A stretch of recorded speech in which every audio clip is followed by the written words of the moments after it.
Good morning, everyone. We are delighted to welcome you all at the 21st edition of World Sustainable Development Summit. The theme of today's deliberation is Research and Innovation Outlook for Industry Decarbonization in India.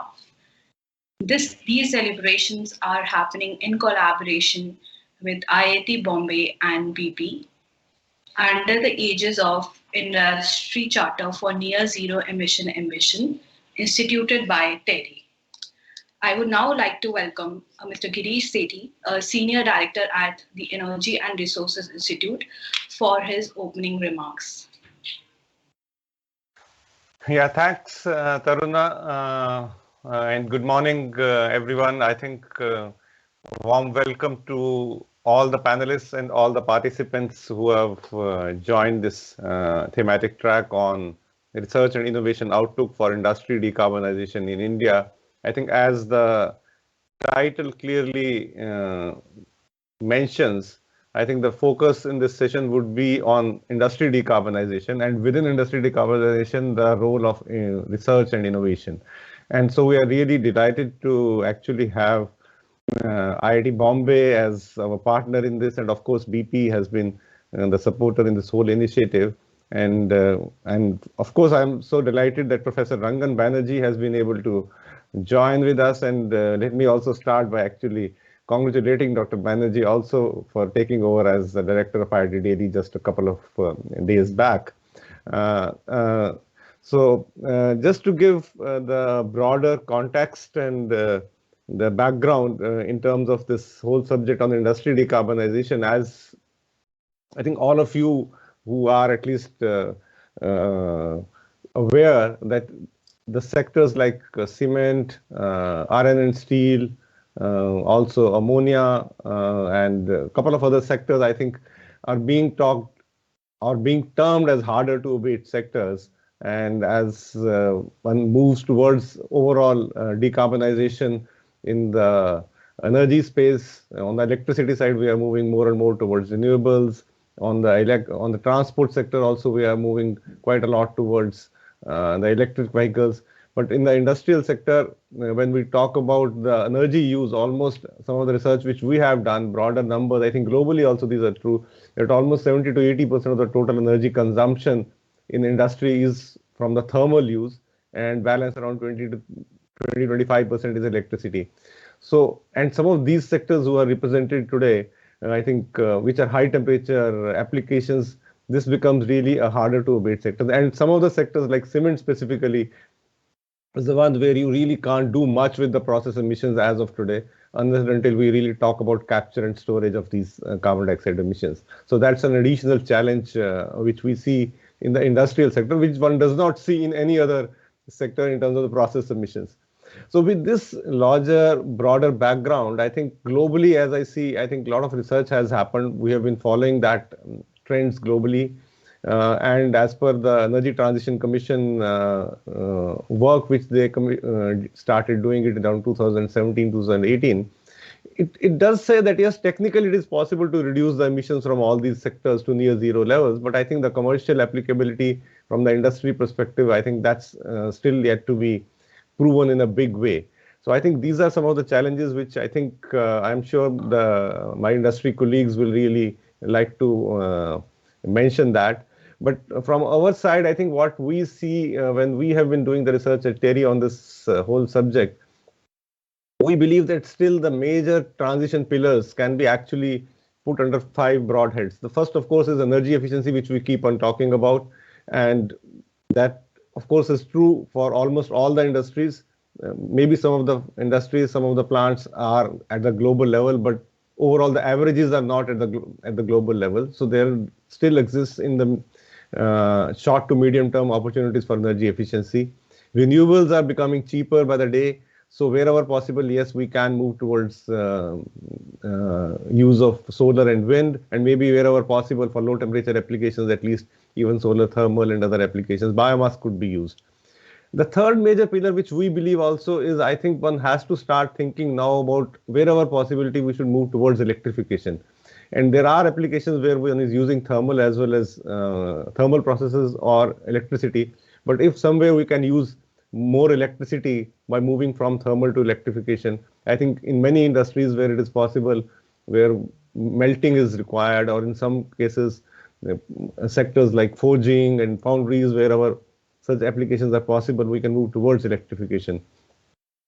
And then, but all these can take us to a certain level, not bring it us closer to zero or near zero. So I think then there comes the whole issue of deep carbonization, the new technologies which are coming in, whether it is the use of the hydrogen, green hydrogen, or the use of CCUS, or any new innovative options which are coming in. And the fifth pillar, which we believe definitely is the resource efficiency, the circularity issue, demand optimization. I think we really do not know the future, how the world is going to move forward in the next 25 to 30 years. We can only predict.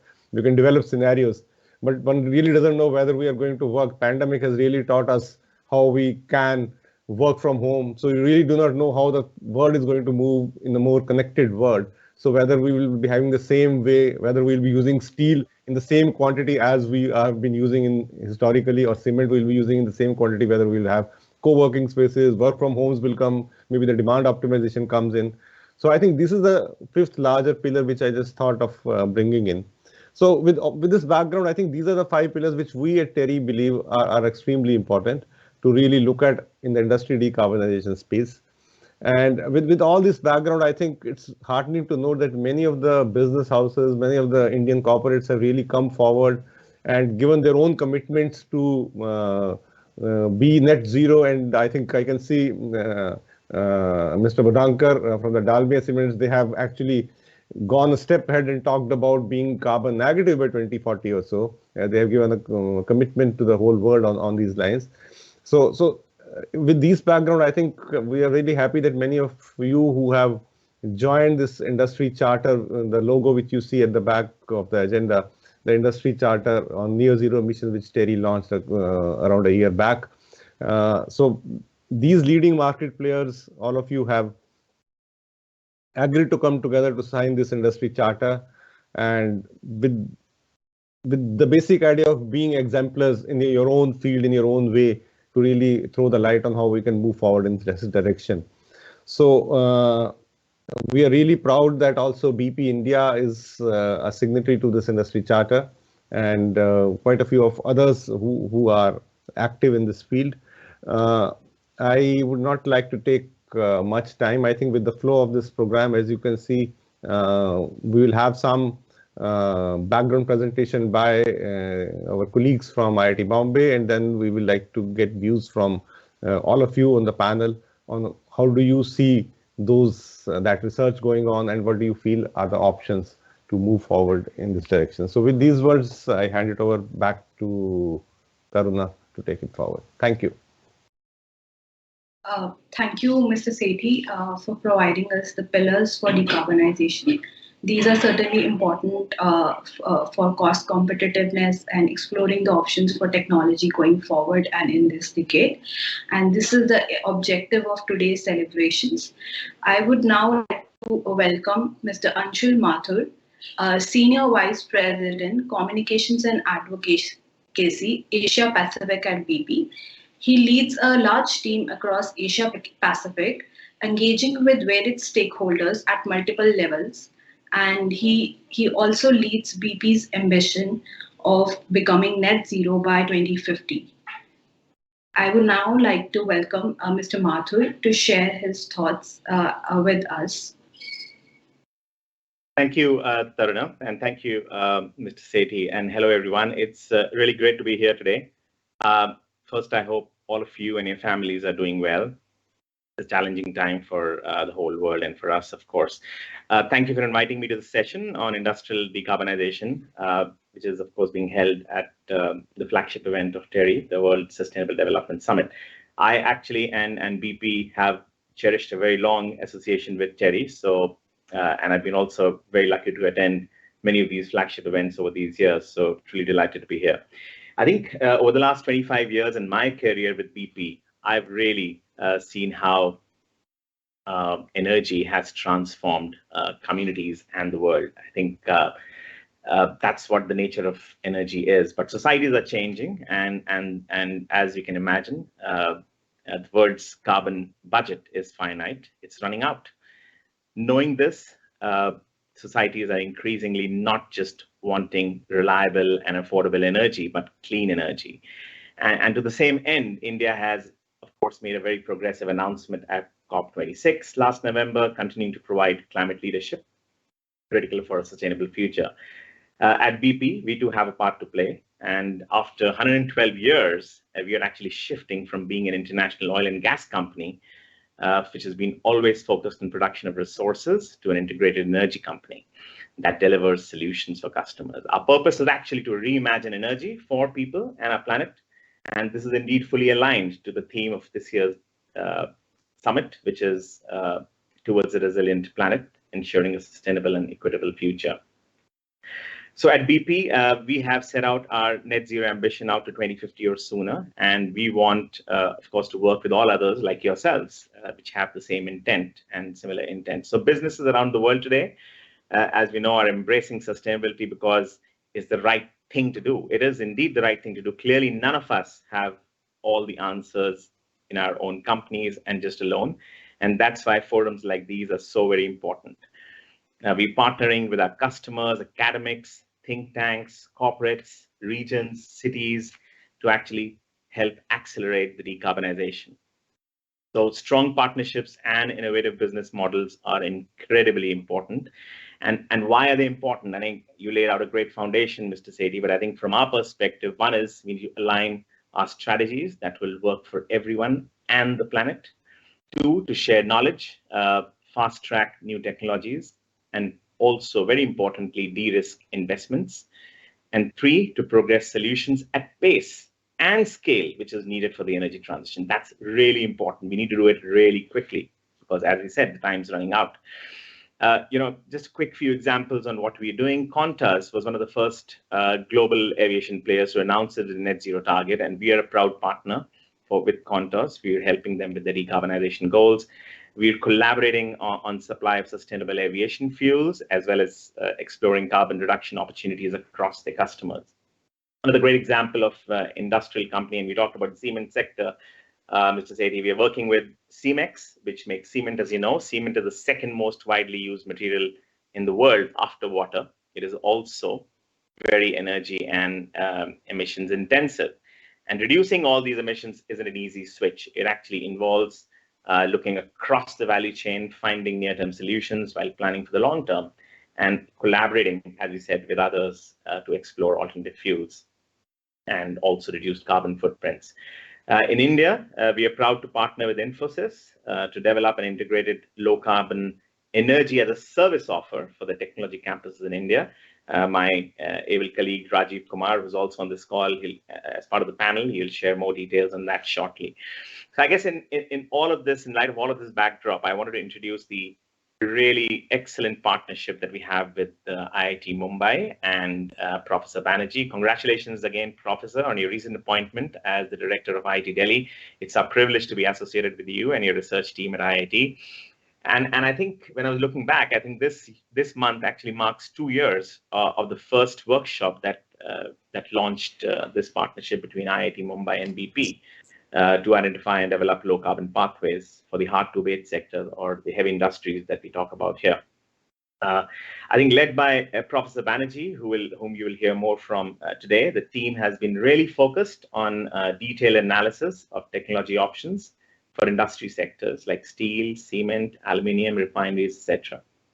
They're now exploring new engineering processes, as well as use of alternatives like solar thermal, solar PV, biomass, waste, energy efficiency, and new technologies like hydrogen, and of course, natural gas to replace high emission fuels and feedstock as we build out low carbon technology pathways for these sectors.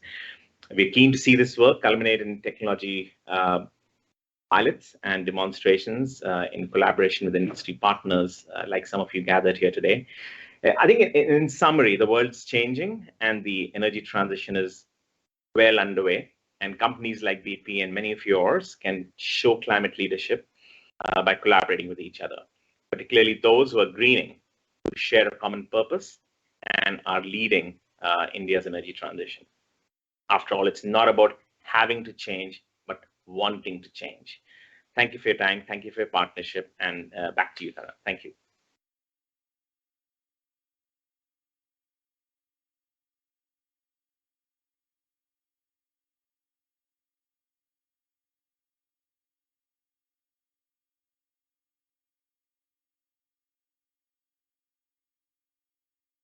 Taruna, we can't hear you.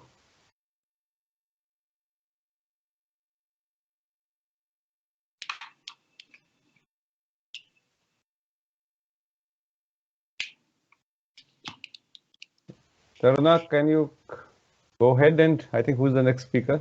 We can't hear you. Yes. Thank you, Mr. Mathur. I would now like to welcome Dr. Srinivas, who is serving as a faculty at Department of Energy Sciences and Engineering at IIT Bombay. He is a doctorate in chemical engineering with IIT Bombay. And I would like to welcome Dr. Srinivas again for his presentation on technology options for hard-to-abate sectors. So I welcome you all. I welcome Dr. Srinivas. You can now share your presentation.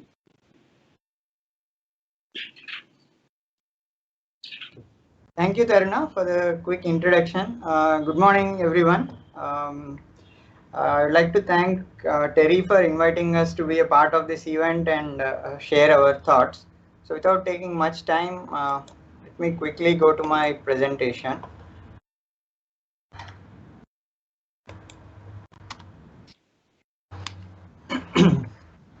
Okay. So in the next 12 to 15 minutes, I'll just give a glimpse of the work that we have been doing over the past 2 years as Mr. Anshul has mentioned as a part of this collaborative effort with BP.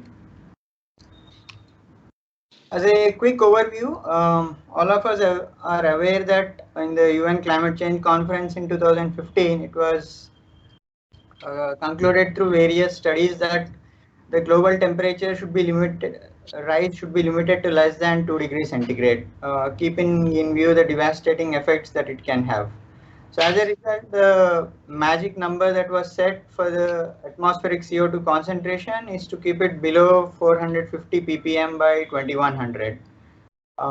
As both Mr. Girish and Mr. Anshul mentioned, we are actually running very tight on our carbon budget. So what are the ways in which we can keep it below this limit?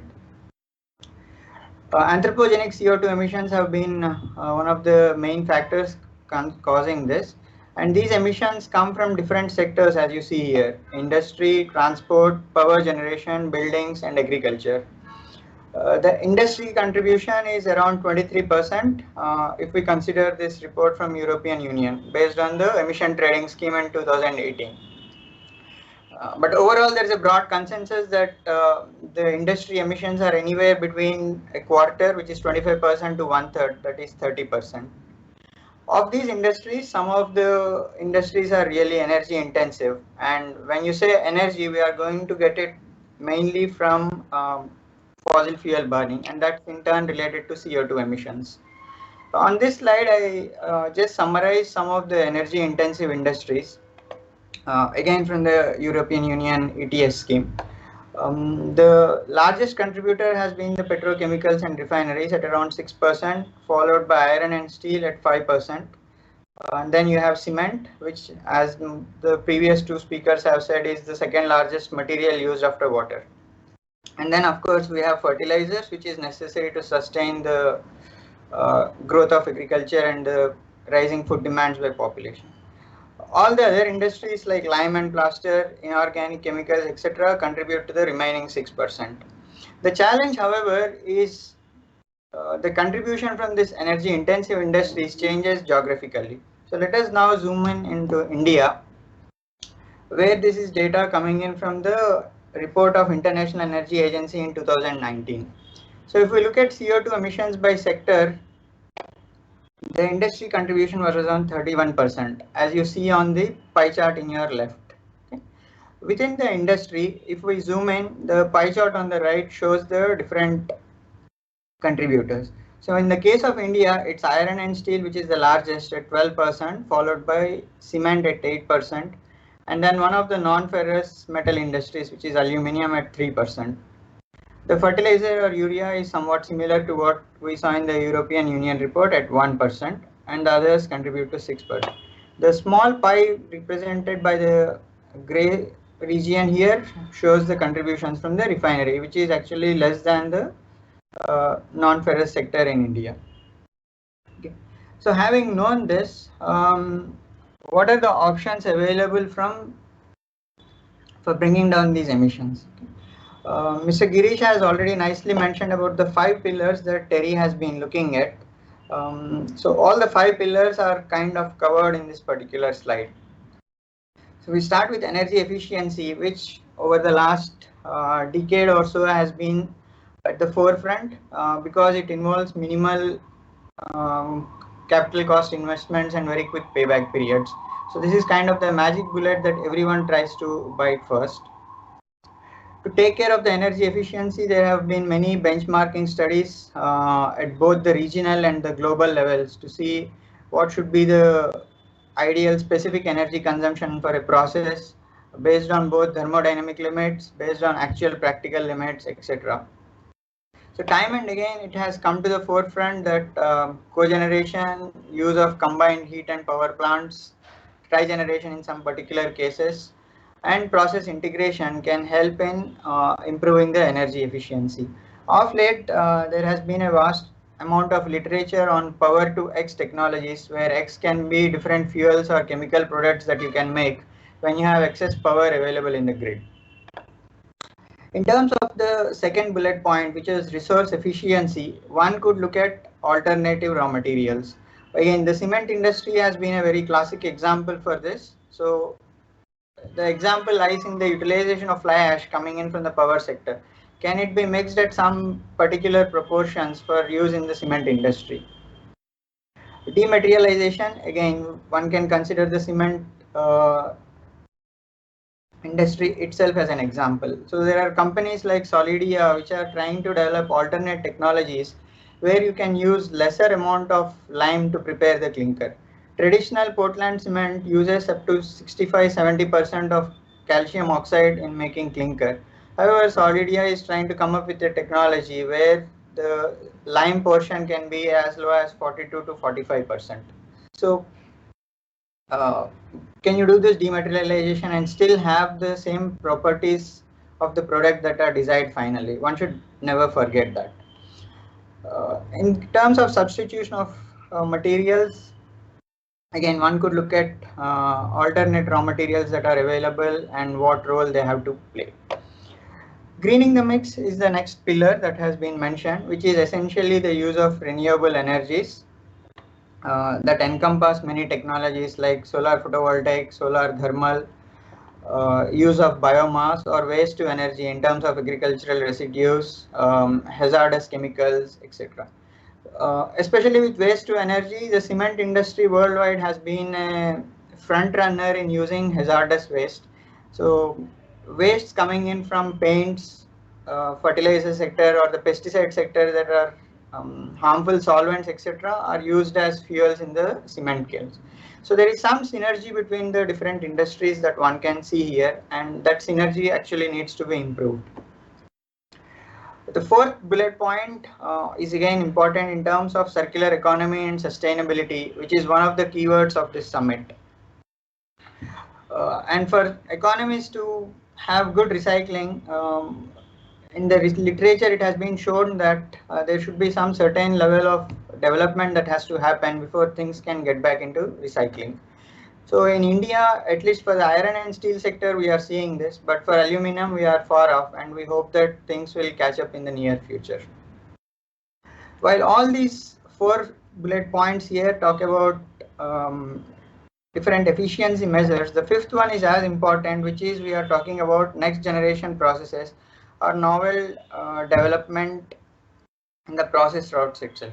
So these are things like utilization of hydrogen in iron production, which is hybrid as an example. Okay. So similarly, can one come up with improved processes? The last one is carbon capture, utilization and storage, where one is trying to capture the amount of carbon dioxide possible and use it for making other products. This schematic here nicely summarizes the different kinds of energy input that goes into industry, where they are used in converting raw materials into different products by a variety of processes. Not just energy, we also get many wastes, either in the form of physical products like solid, water or gases, or you can have heat rejected. The ideal scenario would be to utilize all these wastes as much as possible and also to minimize their production. So keeping this in view, the Global Energy Assessment report from which we have taken these numbers showed that the energy efficiency of the industry sector as a whole was around 51%.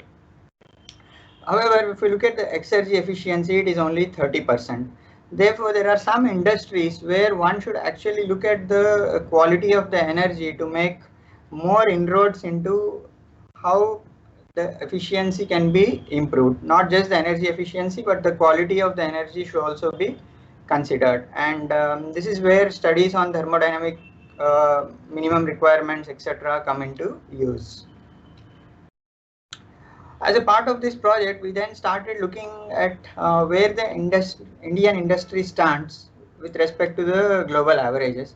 So this is a snapshot of the specific energy consumption for the cement, iron and steel, aluminium and the fertilizer sector. So we are looking at urea and ammonia. In terms of cement, both with respect to clinker as well as the cement overall, some of the Indian cement plants are actually very close to the world's best, which is shown by this dotted line. And the India average is also better than the world average. Okay. However, when we go to the cement, we are doing nicely, but there are some plants where further improvements are possible. Please note that the data shown on this slide is an average of all the operating plants that we could find and where data was available in the open. Okay. The aluminium sector in India seems to be operating very nicely in terms of the specific energy consumption. However, does it mean that we are also doing good in terms of CO2 emissions? So unfortunately, that is not. If we look at the aluminium sector, CO2 emissions for India, okay, both the orange and the green, are above the world's average, and this is because of the electricity mix that we are using in India, which is predominantly coal based. So this shows that greening the electricity mix in the aluminium sector is actually going to help us in bringing down the emissions as we go ahead. I'll just quickly give you examples from the different bullet points that I showed for the different sectors. This is for the aluminum industry, where we are saying that energy efficiency can be improved by replacing the steel bar with a copper collector bar in the cells. So people have shown that doing this small change helps in reduction of 293 kg of carbon dioxide per ton of aluminium. This is the investment and the payback period that one is looking at. So you don't really need to change the entire system, but change just one small piece or rather a component of your system. Elysis is a European company that is trying to develop a novel process, which as I said is again one of the important pillars. So they are trying to use an inert anode, which is expected to lower CO2 equivalent emissions by 2.57 tons per ton of aluminium. There is already a demonstration project in progress, and they are trying to commercialize this by 2024. In terms of renewable energies, there are some steel rerolling mills and aluminium melters in India which are already trying to use biomass gasifiers. So the synthesis gas or the mixture of carbon monoxide or hydrogen that you get can be used both for doing the thermal energy substitution, or in some cases you could also use it as a reducing agent. So this is what some of the companies, the larger companies in iron and steel industry, are trying to do. In terms of CCUS, the fertilizer sector has been at the forefront. IFCO has tried to capture carbon dioxide from the flue gas, and then the captured carbon dioxide is put back into urea manufacture. Again, there's an example in cement which is being studied by various researchers at the conceptual level, integrating a calcium looping system into the cement industry. To summarize, there's no single solution that exists across all the energy intensive sectors that we saw today. The local solutions would more be a function of the geography, that's the plant location, the kind of resources that are available in its vicinity, the infrastructure that is existing, as well as the economy of the country as a whole. In order to look at decarbonization, the challenges that we have in front of us are plant design. So can new process be retrofitted to the existing plant, or do you require more capital investment? That's the challenge here. Resource availability, for example, is there enough biomass? Can we produce enough hydrogen? Uncertainties about carbon footprint because of the life cycle studies, and then policy incentives and costs that come into picture. In terms of short-term opportunities, we feel fuel substitution and retrofit of CCS systems are possibly good. Before I conclude, I would just like to acknowledge my colleagues who are part of this team, Professors Rangan and Shantanu, all the project staff who worked together in putting these slides, project sponsor BP and TERI for inviting us to this event. Thank you all for your patience. Thank you, Dr. Srinivas, for providing us such a comprehensive overview of the sectoral roadmaps and the decarbonization initiatives which are required in different sectors. This was certainly useful, and it provides an outlook what we need, what are the kind of technologies we need going forward. Now we move to our next segment, which is the panel discussion. And it is our honor to have today with us Professor Rangan Banerjee. Professor Rangan Banerjee is well known to us, and as he is joining in his new role, it is our privilege to have Professor Rangan Banerjee here. And we have some captains of Indian industry also joining the panel discussion. So I would like to invite Professor Rangan Banerjee now to start the panel discussions. Good afternoon, and it's my pleasure and privilege to be here with you all on this virtual platform. I think, Taruna, you're going to introduce the panelists quickly. Are you able to hear me? Yes. Yeah, but Taruna, are you introducing the panelists? We have a distinguished panel from the industry. And yeah, you have a slide introducing them. Please show that slide. Then we can start. Yes, we are displaying the slide. Yes, please do that. Just give us a minute so that we can get this on.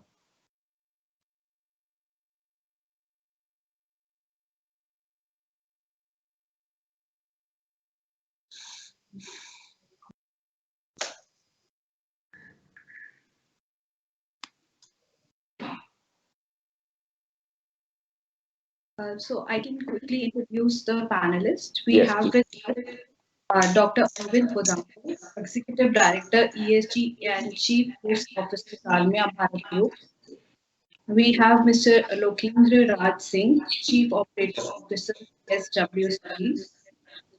We have Dr. M. Muthu Krishna, Head of Environment, Health, Safety and Sustainability at GMRP. Dr. S. Nand, Deputy Director General at Fertilizer Association of India, and Mr. Rajeev Kumar, VP and President Region Cities and Solutions from VP. I would like to welcome all the panelists on behalf of TERI and IIT. Now we can start the panel discussion. Thank you. So we have an eminent panel representing all the major industrial sectors here today, and the panel discussion topic is research and innovation outlook for industry decarbonization in India. And if you look at what has happened in COP26, when our Prime Minister has announced that we will go for a net zero target in 2070. So we, as an industry, how easy or difficult is it going to be to decarbonize our industry? And that is the question that we need to look at. What are the steps needed? What is it that we can do in terms of R&D? What kind of collaborations are required? So the way we will do this is we will start with each panelist making their opening remarks. I'd request you to please restrict it to about 5 minutes, and after we have this whole set of opening remarks, we'll then open that up and pose a set of questions to the panelists. We'll also take questions from the audience so that we can have some interaction, and we will do this at the end. We will then ask each of the panelists to conclude with maybe a very brief 1 minute or 2 minutes, and at the end I will try to summarize in a few minutes. So that's the way we will conduct this panel. We have a total of an hour, so please be respectful of the time. So I'd call on Dr. Arvind Bodhankar to start off the panel discussion. Please go ahead, sir. So thank you, Dr. Banerjee. Thank you, Girishji. Thank you, Arup, and thank you, TERI. As Girishji and Srinivas mentioned, cement is a kind of, typical and different from other industry. While cement industry has done a lot of work in this area, 2013 they came out with the first low carbon roadmap, and then later on, in 2018, the another roadmap after the Paris Agreement. I can talk about my own industry, and we have committed to be carbon negative by 2040. We have also committed for science-based target initiative, and we are on track as far as those targets are there. We have committed for RE100 and will be beating that target by 2030. We have also committed for energy product 100. That means we'll be doubling our energy productivity by 2030 or so. And currently, we are, when we started this, 1.56 million per terajoule, and we will be reaching to 3.2 million per terajoule by 2030. Electric vehicle is another area. So we have committed for electric vehicle 100 strategy. We also have electric 100 strategy put in place.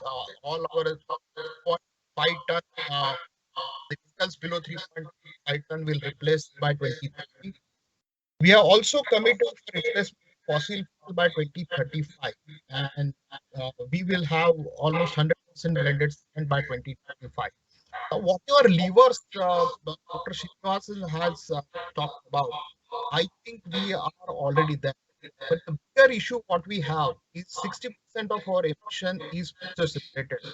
And to get rid of 60% of the emissions, we would need technological advancement.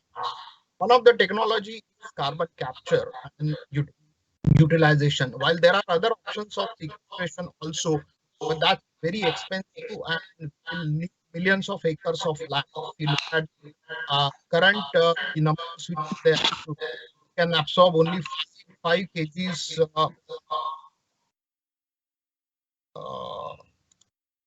Can I request the technology team, if there is some echo? I think I'm getting a message.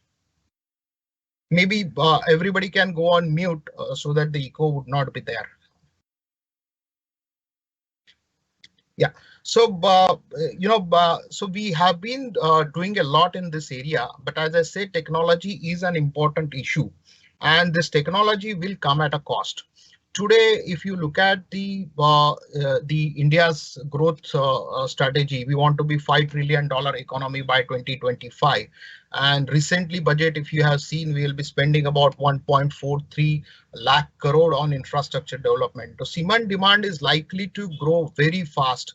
And if the recent estimate of ICRA we can see, we'll require about 12% of cement growth every year to meet that target.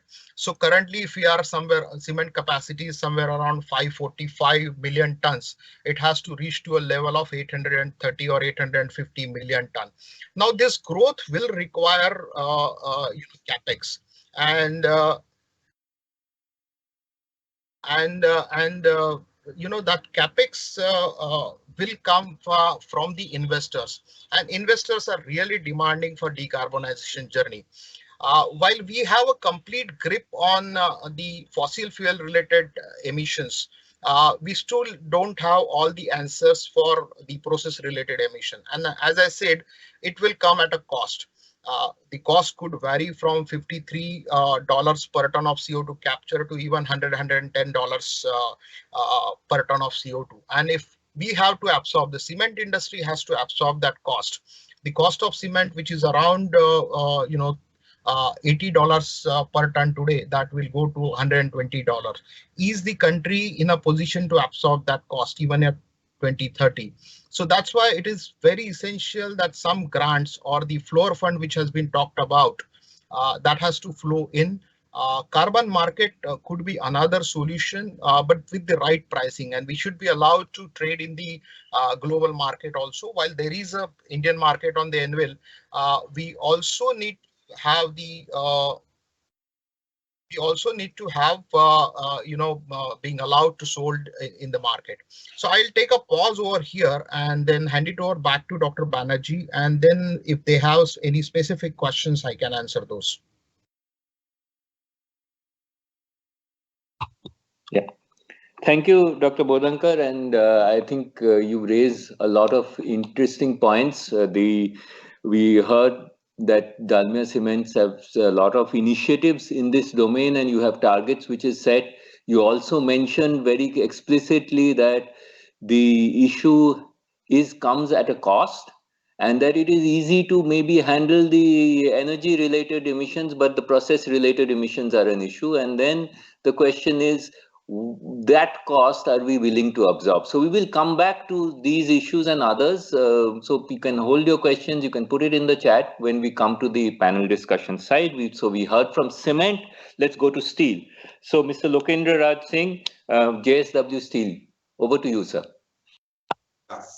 So good afternoon, Professor Banerjee, and thanks TERI team and Mr. Girish. Thank you, Mr. Arup and Taruna. Thanks for giving the opportunity to speak on this forum. It's very important nowadays to, with the kind of global trends and kind of targets India has taken. So being the part of steel industry and being the part of one of the largest steel plant in the country, JSW Steel, which is located in just around 300 kilometers away from Bangalore, in the Bellary, I think. Some of you might have visited. So this is and the steel, as was told in the previous presentation, that it is one of the major emitters. We normally emit around 2.5 tons per ton of crude steel, 2.5 tons of CO2 per ton of crude steel.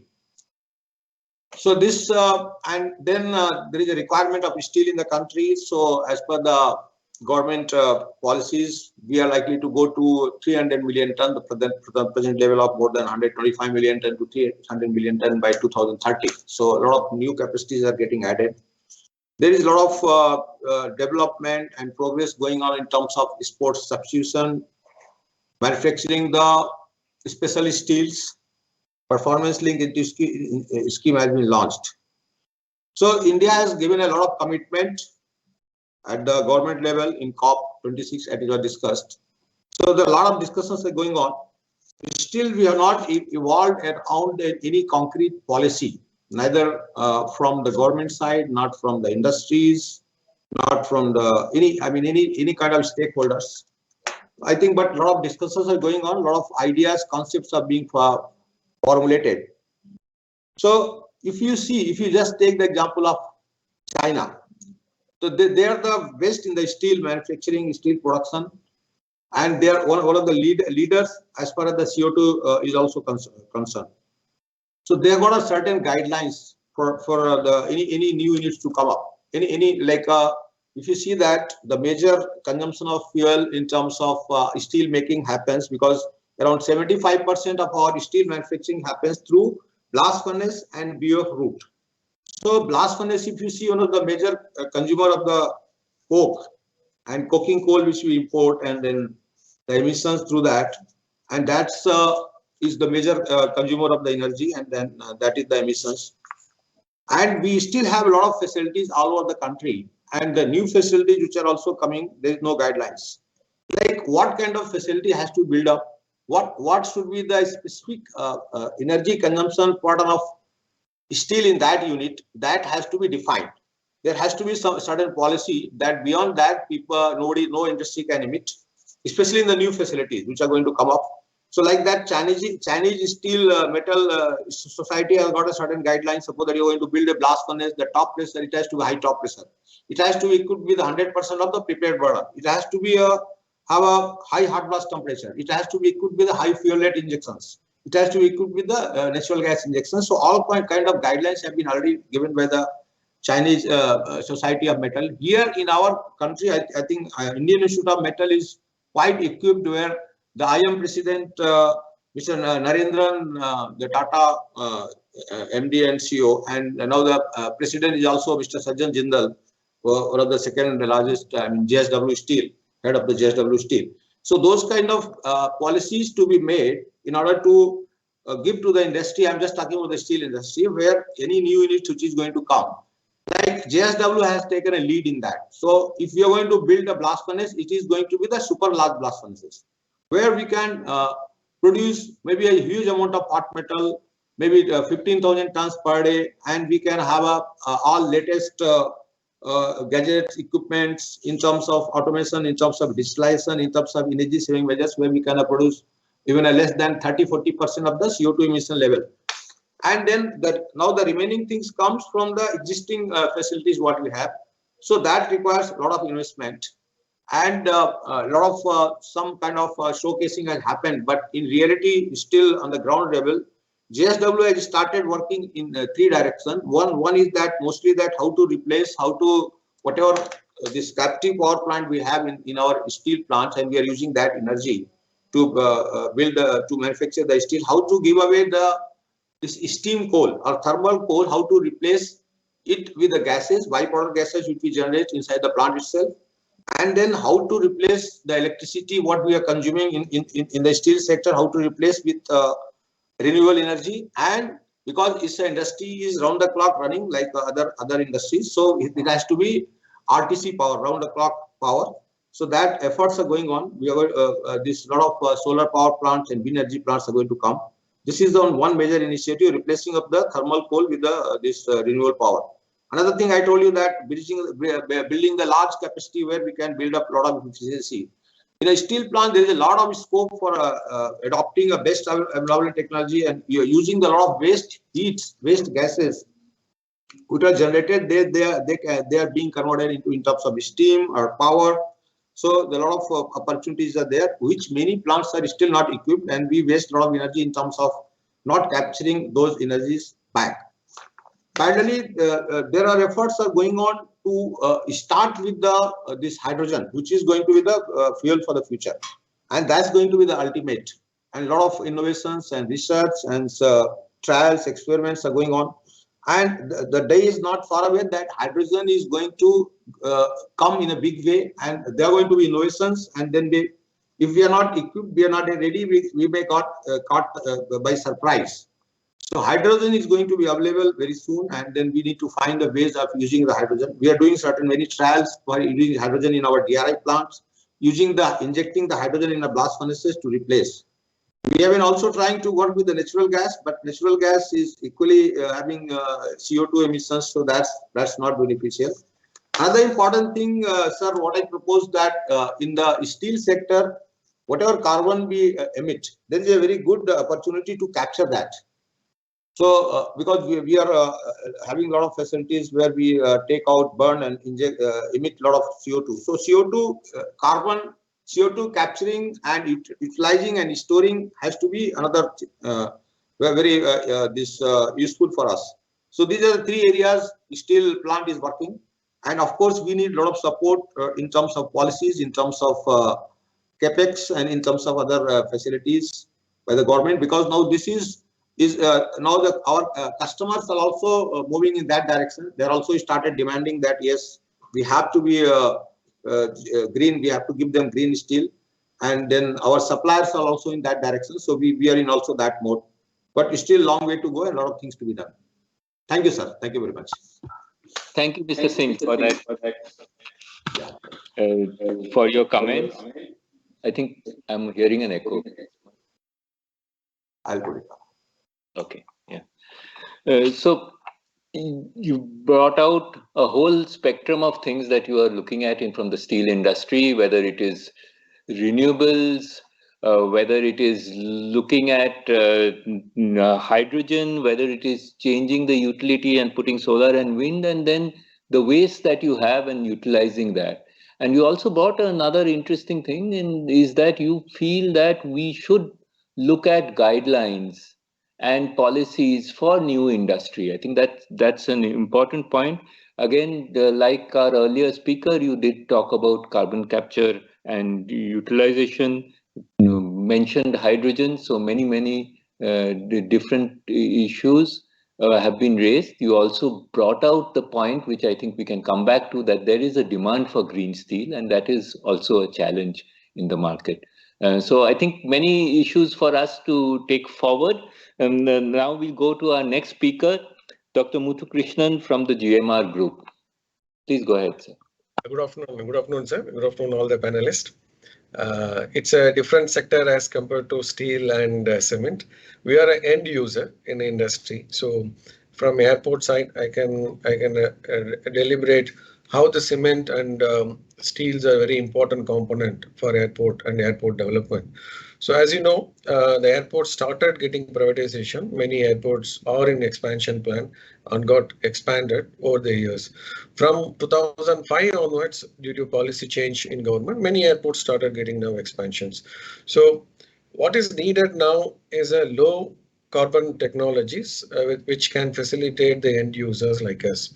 So like airport, both a large amount of cement is being used and a good amount of steel infrastructures are being used. So both are coming from a conventional sourcings. So that is what we could able to see from the decades of experience at airport. There's the availability of green cements or green steels are not relatively in the market at present. Maybe this is the area where the end user like us may get facilitated if you want to get overall emission intensity to be reduced. Like Delhi Airport, we have committed to become a net zero emission by 2030. And we are working on it at various activities like use of renewable energy, use of low carbon technologies, energy efficiency measures, and then bringing more mobility in terms of clean transportations. So as an airport operator, we have got two components in place. One is operation as well as the development. It goes parallelly, hand on hand. So when we talk about operation, so we as in civil aviation sector contributes to almost 2% of GHG emission as compared to overall 14% of transport emissions. So in which many policies have been developed by Ministry of Civil Aviation, Director General Civil Aviation. All our airports are getting into more green infrastructure as a concept. And the airports are now working on with sustainable aviation fuel to eliminate the aviation, conventional aviation turbine fuel. So those things are on the part of operational enhancement program. So when we took over airport, Ajay Airport, for example, our emission intensity was somewhere around 4.5 kg per pax. So today we are operating the airport almost with now 0.39 kg per pax. So the complete renewable energy is being used now at airports. Many airports in India have gone for renewable setup like solar plant. We have got 7.84. Many airports have got their own solar plant at airport, both on-site and off-site. And Government of India also helped us through various schemes like open access scheme, power purchase agreement scheme. So those schemes are helping airport get into a renewable opportunities. Like some airports may be in rural area, some airport in urban area, they cannot afford to have their own complete renewable energy at source. So the on-site renewable energy, off-site renewable energy, when we combine together, the overall airport emission intensity is getting reduced. That is on the operational front. When I come to construction, every 5-year cycle, airports are getting into more development phase. Like airports in India, for example, Delhi, Hyderabad, Goa, Mumbai, all airports are getting in development phase. When you ask them, what are the best measures they adopt is the green infrastructures. So green infrastructures, even though it contributes to material selection, like go for less intensity emission reduction as a material selection, but opportunity in the market, it is not that much easy. And even if it comes in market, it should be price sensitive, so that like end users, like airport operators or any other developers will try to strive on with green cements and green steels. And when I see overall objective of emission reduction in the industry like steel or cement, they should also focus on raw material sourcing and enhancing the process efficiency by means of low carbon technologies. And the other important area is a supply chain. So every component is important to have a reduced overall emission intensity still it till the time it reaches to the end user. So my suggestion to the industry is not only focus on the processing of cement or steel, they should also focus on sourcing of raw material, processing, enhancing the process technology with advanced technologies with respect to energy efficiency or fuel efficiency or use of renewable energy. Then the supply chain mode, like how it gets transported and how it reaches to the end user. So if we connect both all the ends together, then only the overall emission intensity will be reduced, and which will benefit the industry as an end user and broadly as a country's overall emission reduction. Thank you, sir. Thank you, Dr. Muthukrishnan. I think you brought a completely different perspective as a user perspective. And then you told us about how for many of the airports you are going towards net zero. Then you told us that don't just look at the process, but also look at the materials, look at things. This is something which we as academics always try to say, that, look at the entire life cycle. See Yes, what is coming in, look at the embodied energy. Excellent that, from an industry and a user perspective, you're putting that. And I think from a societal point of view, we need to look at all of this. So you sort of broadened the whole discussion, and we will come back to this as we go into the Q&A session. So now I request Dr. Nand to give us the perspective from the fertilizer industry. Thank you, sir, and welcome to IIT Delhi. I am an alumni of IIT Delhi, so it's a pleasure to Excellent. meet you. We have alumni in good places, so it's good. Please go ahead. Okay, so fertilizers is in a unique situation. First of all, from chemical engineering point of view, this is 7 or 8 catalytic reactions are involved. Heat transfer, mass transfer, fluid mechanics, everything what is taught in chemical engineering is involved. There is 7 to 8 stages reaction to produce ammonia. And ammonia, of course, then is processed either to urea or to other fertilizer products. What we have done in 3 segments I will talk. One is the energy efficiency, and then of course greening too, and then even most importantly the use efficiency part of it. Now, as far as the energy efficiency part of it, there several things have been done. This sector remains under controls. Each plant's cost of production is calculated by Government of India under policy environment, and the energy norms are set up which are revised periodically. So those directions, they have in 90s, some of the old plants were shut down. All feedstock and fuel was switched to natural gas under policy direction. So we are on 100% natural gas now. Small amount of coal is used for steam and power generation, about only 1 million ton. And then, this modernization of the plants.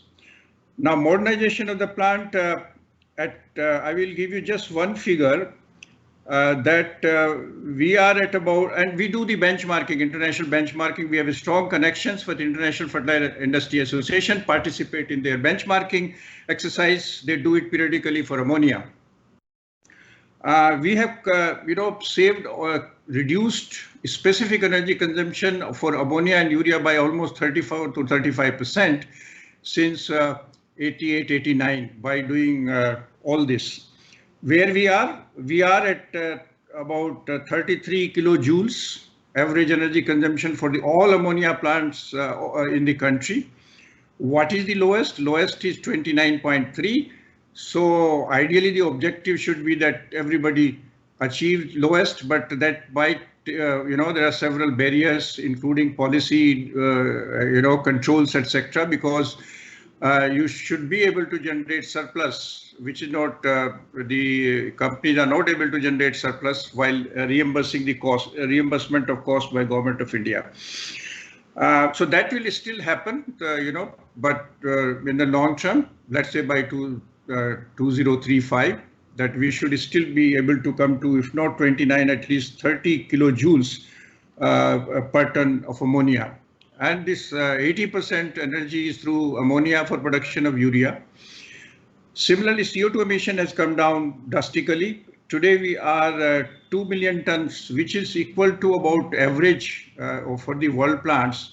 2 million tons of carbon dioxide per ton of ammonia is emitted. Out of that, 1.3 or 1.4 metric ton is converted to urea. Rest CO2 is emitted from the furnace flue gases, etc.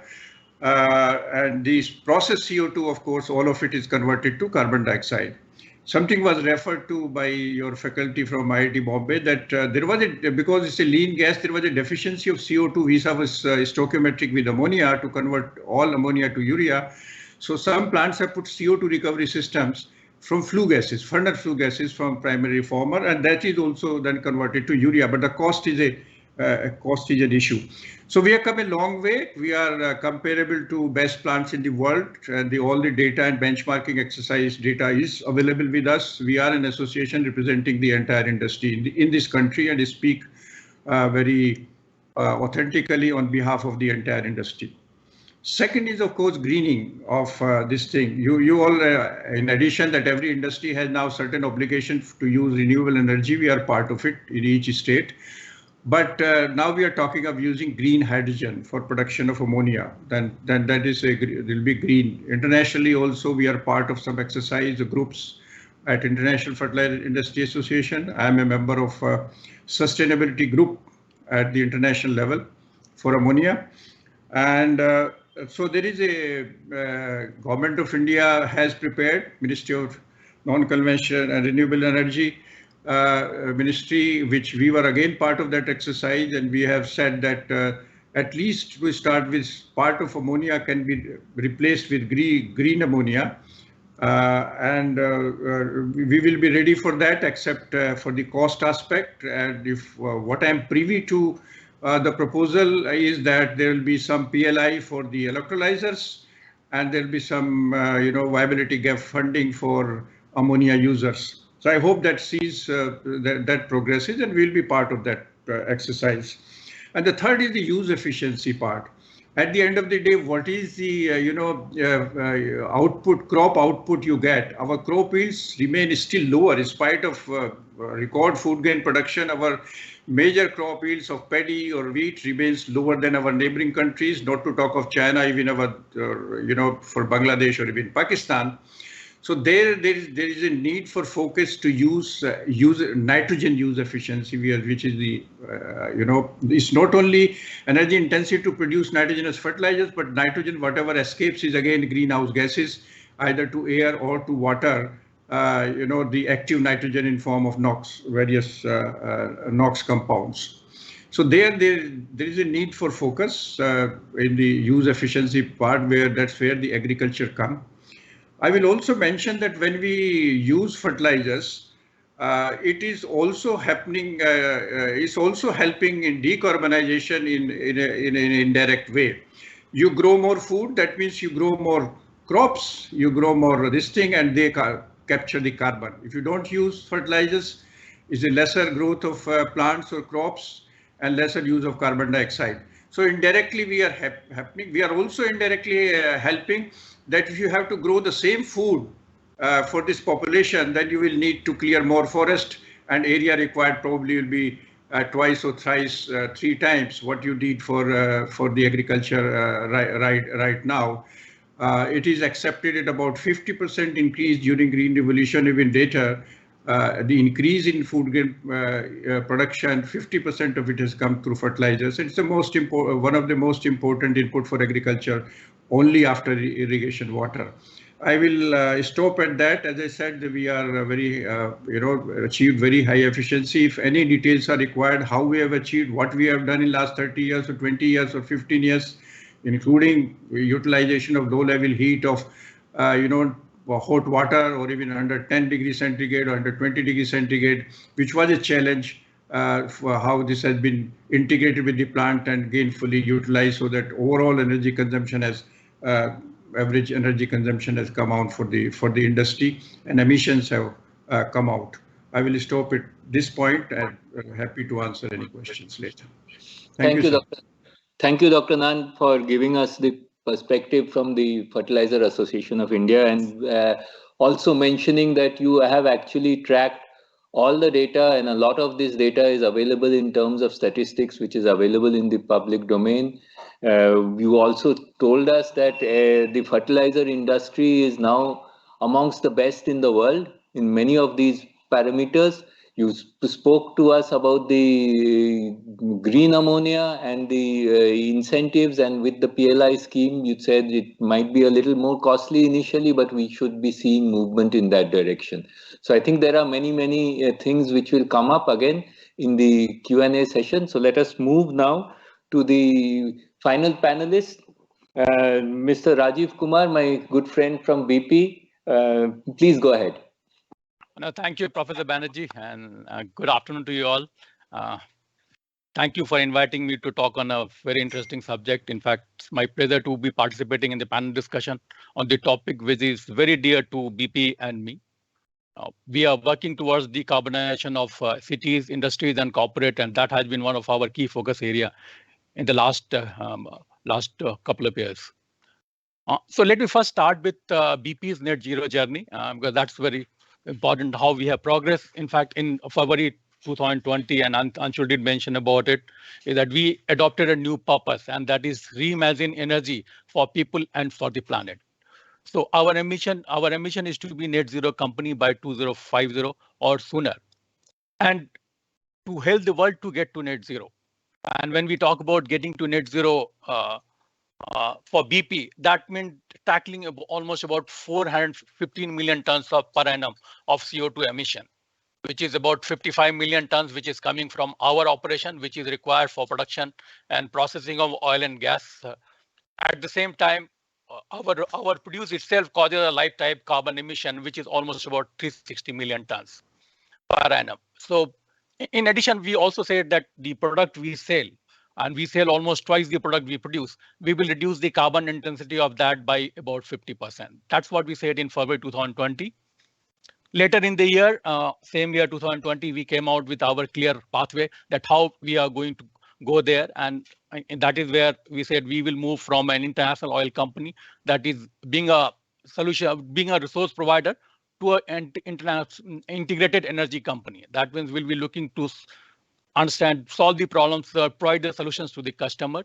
And we had some, we did talk about our roadmap, which was in terms of we will reduce our oil and gas production by 40%, increase our renewable energy production from that time 2.5 gigawatt to 50 gigawatt by 2030.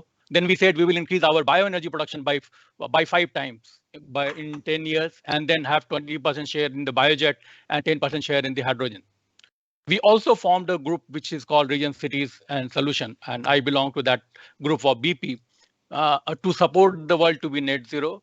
What we are doing through RCNS is we are connecting with cities and the corporates and industry to help them or to support them in their decarbonization journey.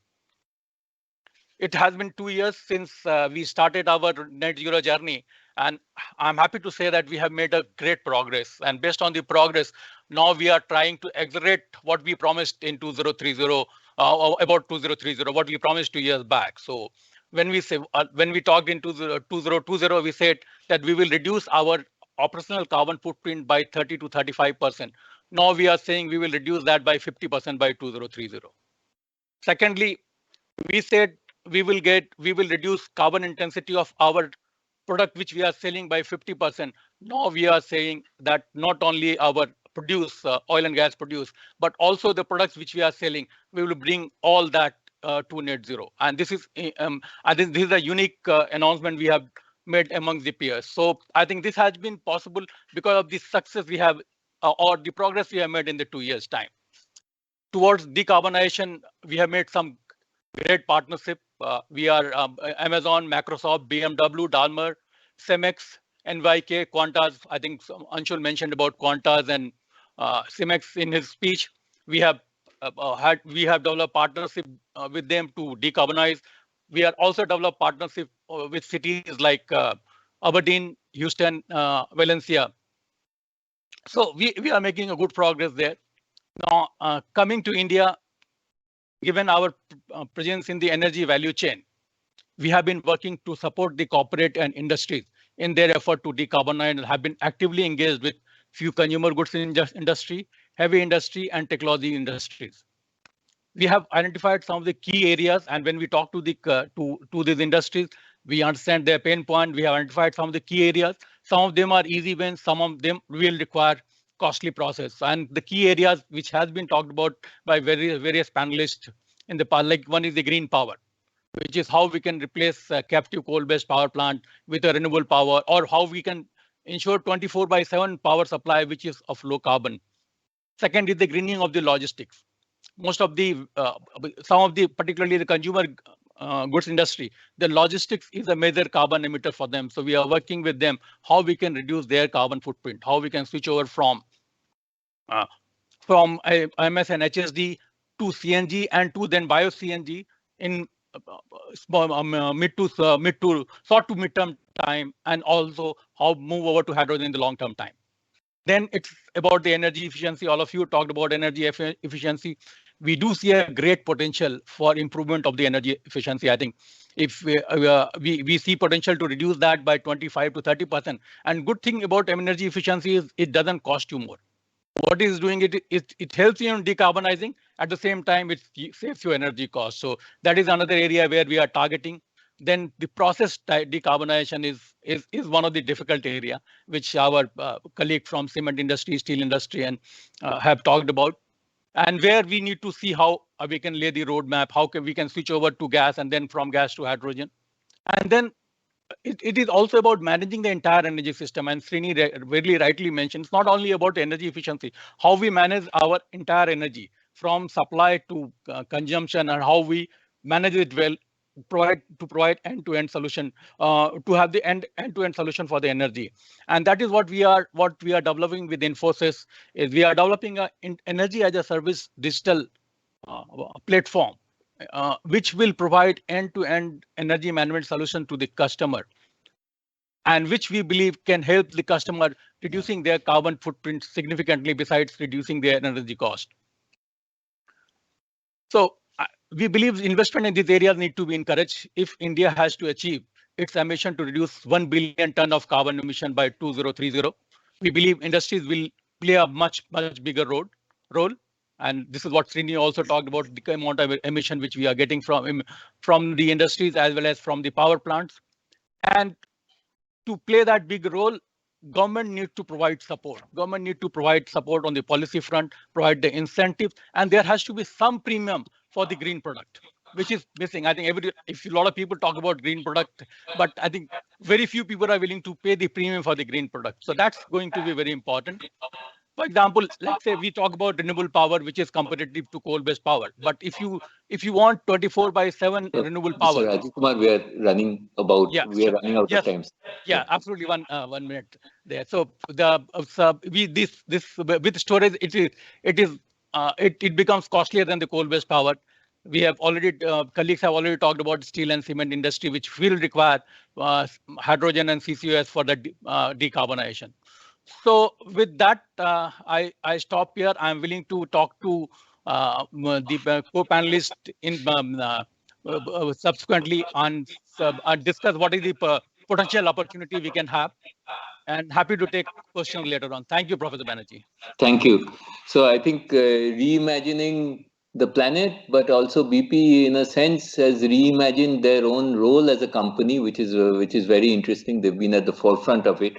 So we had an excellent set of initial remarks. It took a little bit more time than we had sort of budgeted for. So what I'm going to do is, we have already 3 or 4 questions from the audience. I'll read them all out and then request the panelists to respond to one or more of them, so that I'd request panelists, when you respond, please try to be brief so that everyone gets a chance to speak, and then we will be able to then still close at the normal time. So the first question is, what is the role of market mechanisms for fast-tracking technology deployment in industries? What is the role of market mechanisms in fast-tracking technology deployment in industries? And this is with respect to all the low carbon technologies that we are thinking of, whether it is on the process side or in the utility side. The second question, what are the barriers impeding the implementation of low carbon technology options, mainly from the financial and the policy side? And the third one is specifically for steel. So the breakthrough steel manufacturing technology is expected to be technically and commercially competitive by 2040 or earlier, depending on the price of hydrogen. This applies to hydrogen-based steel manufacture whose deployment in India could be part of the broader development of hydrogen economy. What are your thoughts on this? So these were some of the key questions, and maybe we can start with steel, because that automatically is targeted to our panelists from JSW, and then we can we can go to the other panelists to answer the other questions. Please go ahead, sir. Yeah, thank you, sir. So I will start with the last question, like breakthrough technology for hydrogen, and then eventually using this, replacing most of our fossil fuel with the hydrogen. So because for making the kind of steel we are looking for the development of our country, 300 million tons down the line.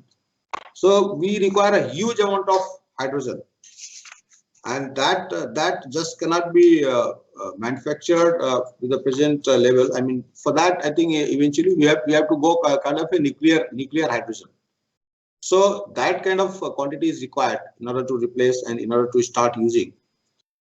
Meanwhile, what we are trying to do. Do you feel nuclear hydrogen is likely to be more cost competitive than the green hydrogen? That's an interesting sort of thought.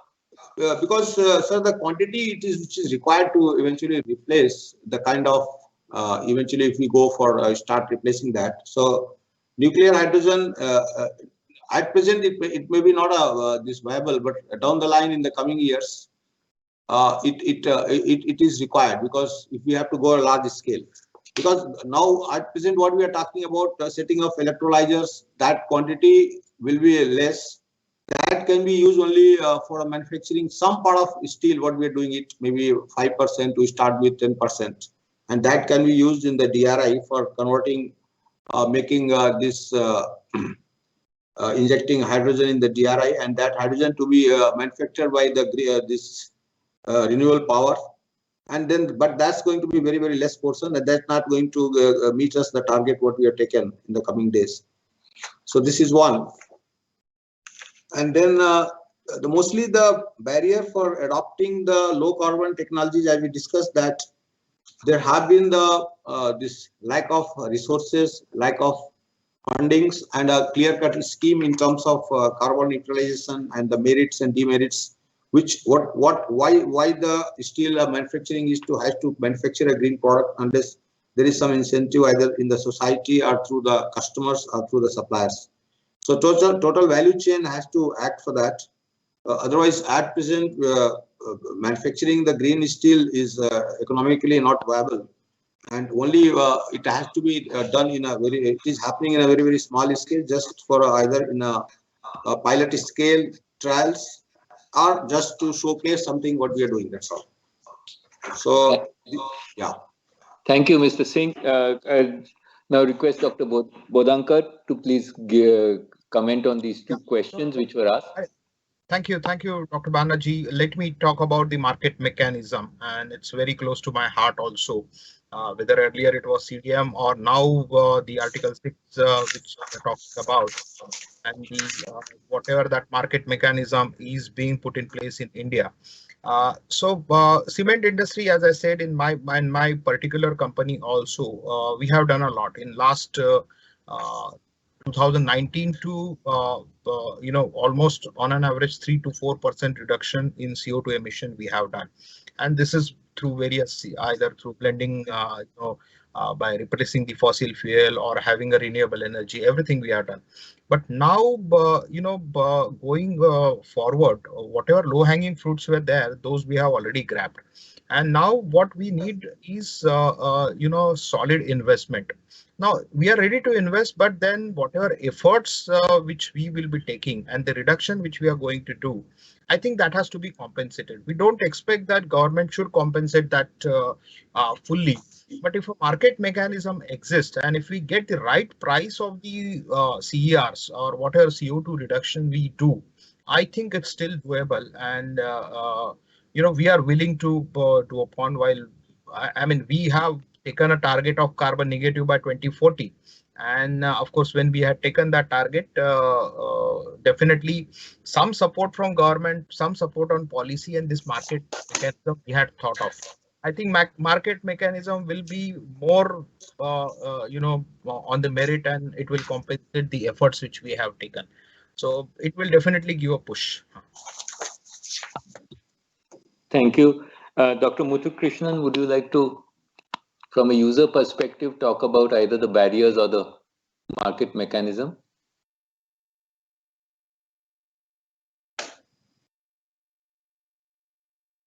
Dr. Muthukrishnan is there, or? Okay, then let's move on. Dr. Nand? Dr. Nand, over to you. Yeah, I'm here. See, again, fertilizer sector is a unique situation in the sense that fertilizer as a product is highly subsidized for the farmers.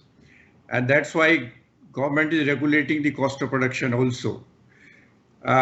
Today, urea is subsidized to the extent of 80% of its cost of production, or even imports. We are not entirely self-sufficient, it still is imported.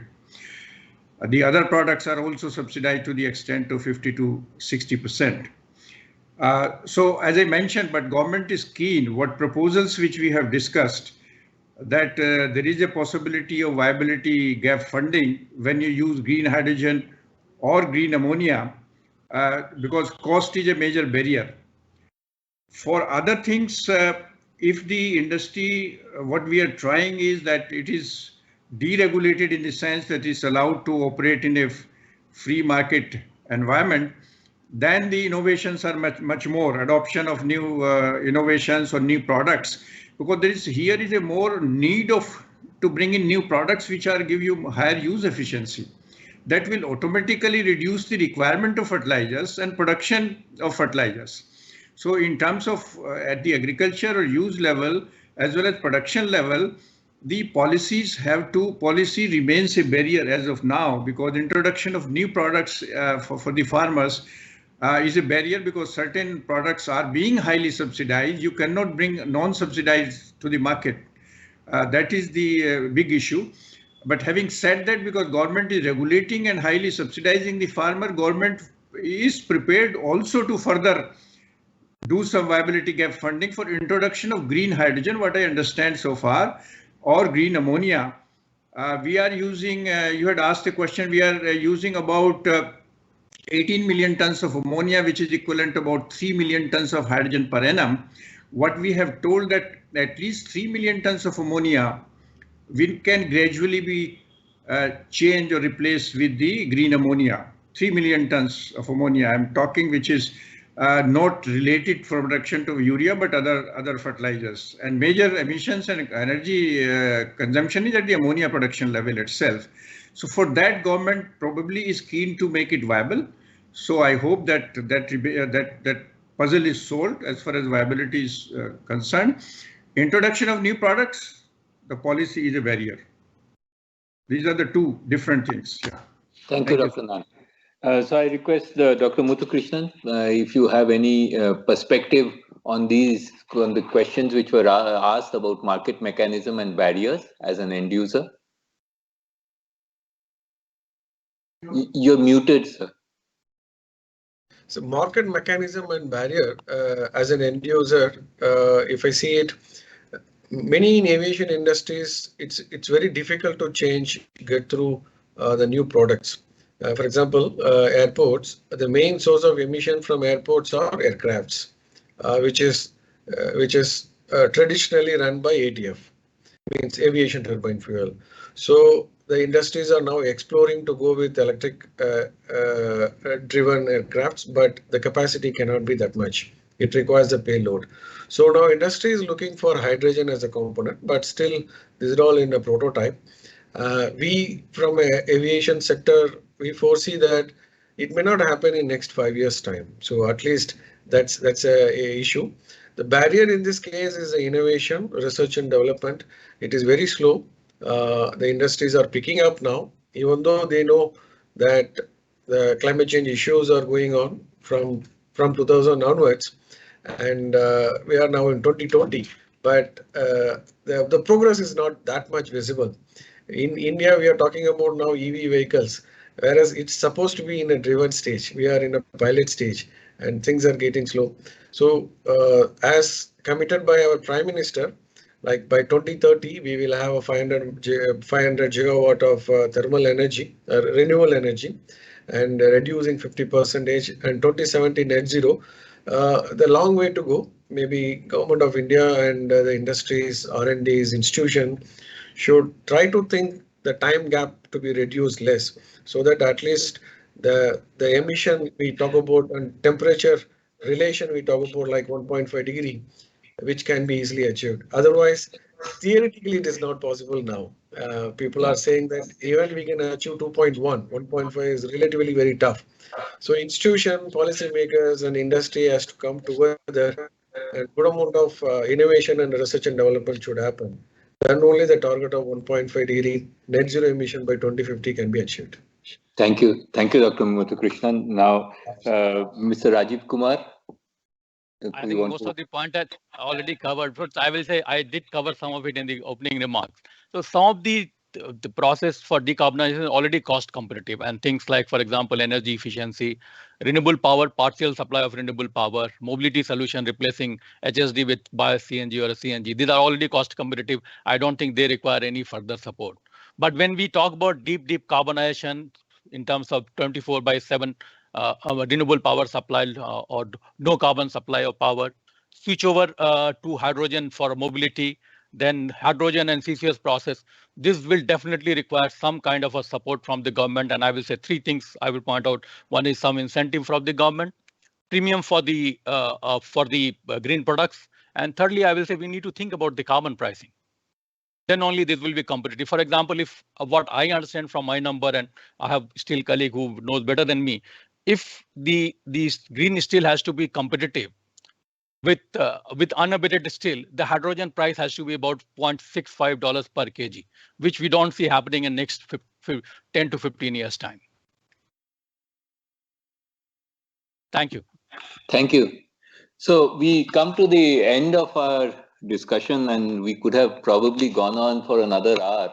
We had very, very interesting perspectives. We heard from the so-called hard-to-abate sectors, but we saw that the hard-to-abate sectors are actually showing us the way, whether it is cement or whether it is steel or it is fertilizers. And then we had a very interesting end-user perspective, as well as what was traditionally an oil and gas company and how they are reimagining themselves. So we looked at whether it is renewables, whether it is efficiency, carbon capture and storage and process, several examples and several specifics in terms of targets. When we talked about issues, it was said that all of these, many things are possible, but it all comes at a cost. And then that cost becomes a barrier. Who's going to invest? There is a role for government interventions, for guidelines, for policies, for markets, carbon prices, and then are we willing to take the additional cost of the product? So there are many issues, and I would just like to end with a comment which was made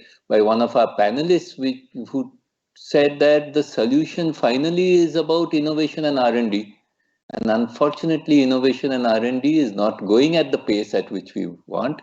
And this is where I would welcome that, the industry, the academia and the research organizations. We have now IIT Bombay, IIT Delhi, and TERI on this platform and several others. So we can try and see, are there specifics that we can take up where we can accelerate this innovation and this R&D so that we can try to bring down the costs and the barriers and actually help the industry show the path towards lower carbon or going towards zero carbon. And this is where the industry will actually push and propel the society around the vision that the Prime Minister has laid for the economy. So I'd like to just thank the organizers and TERI for giving me this opportunity to chair this panel. Back to you, Taruna. Thank you, Professor Banerjee. It was quite enriching discussions and deliberations today. And certainly one thing is about is cost competitiveness of technologies and how to move forward. And the answer lies in collaboration with collaborative efforts of all the stakeholders coming together, research institutions, academia, and industries. Now, as we come to the close of this session, I would like to extend the vote of thanks. On behalf of TERI team, Energy and Engineering team at IIT Bombay and BP team, we would like to extend our thanks to all the speakers and panelists today. We are grateful that you have taken out time to join us for these deliberations, and we look forward to receiving your valuable inputs and suggestions on this piece of industry decarbonization work. And as we go forward in this year, we also plan to do some building some sectoral roadmaps and sector-specific technologies for industry transitions. And we plan to have specific and focused sectoral discussions with captains of industry going forward. And extending our thanks also to Professor Srinivas, Professor Shantanu from IIT Bombay, Nasra Roy from BP in designing, planning and executions of today's deliberation. And as you know that TERI Council for Business Sustainability serves as an interface for TERI's research to be connected with the corporate world. And these celebrations have been carried out also as a part of Industry Charter for Near Zero Emissions, which was instituted by TERI. And the core objective of this charter is industry becomes, there are solutions and there are lighthouse projects which are coming up with the industry, and with the support of more research and coordinated efforts of all of us coming together. Lastly, I would like to thank all the audience, and we look forward to your continued support and inputs to take this work forward and to design a pathway for India's low carbon journey. Thank you so much. Signing off now, and we look forward to your inputs. Thank you. Thank you. Thank you very much. Thank you.